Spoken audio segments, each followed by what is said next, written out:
मित्रवर नमस्कार।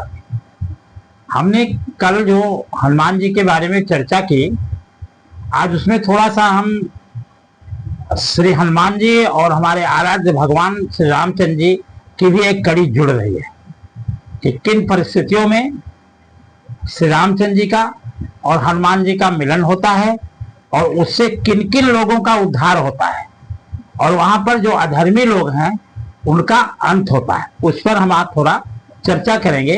तो हनुमान और सुग्रीव के बारे में चर्चा होगी। तो प्रभु के बारे में कुछ ज्यादा ना कह करके इतना जरूर होगा कि रामवन गमन में बहुत भक्त इनका इंतजार करते थे कि प्रभु राम जी आएंगे तो हमारा उद्धार करेंगे। उनमें से एक शबरी का भी उल्लेख है।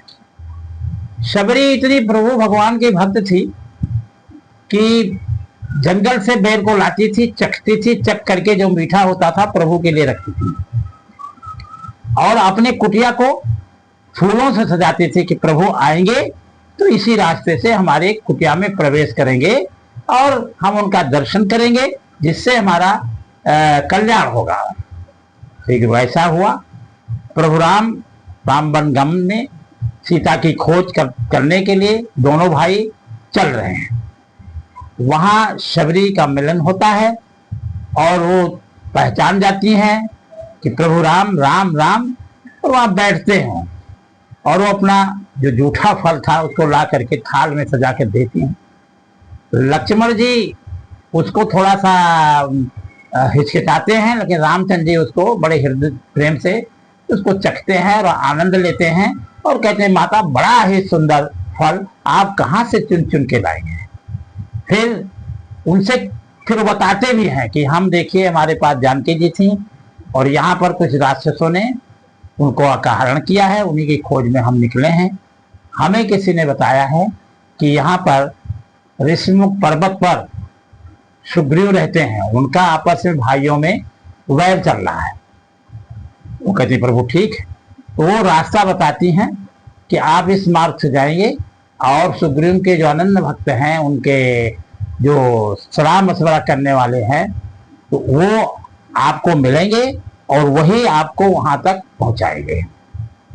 तो राम चलते हैं आगे। तो वहां क्योंकि बाली का इतना आतंक था तो वो क्या करते, तो उनको स्मरण था हनुमान जी के, क्योंकि हनुमान जी की जिम्मेदारी उनकी माता ने लगाया था कि आप इनका देखभाल करिएगा और विषम परिस्थितियों में इनको बचाए रखिएगा। प्रभु हनुमान जी को तो ये ज्ञात था और वो वहां से चलते हैं। रास्ते में जब बताते हैं देखते हैं अरे ऐसे ये दिव्य पुरुष ये कौन हो सकते हैं। ब्राह्मण का रूप धारण करके वहां उनसे बात करते, चर्चा करते हैं और आगे की योजना बनाते हैं और फिर वहां पर ऋषिमुख पर्वत पर पहुंचते हैं, क्योंकि वहां पर बाली बिल्कुल नहीं जा सकता था। एक समय की बात है कि कोई शिकार किया था, उसका टुकड़ा फेंका और ऋषिमुख पर्वत पर पड़ा। ऋषि जी क्रोधित हुए और श्राप दे दिया कि जो भी इस प्रकार का व्यक्ति इधर आने की हिम्मत करेगा, दुस्साहस करेगा, उसका अंत हो जाएगा। इसलिए वो नहीं जा सकता था।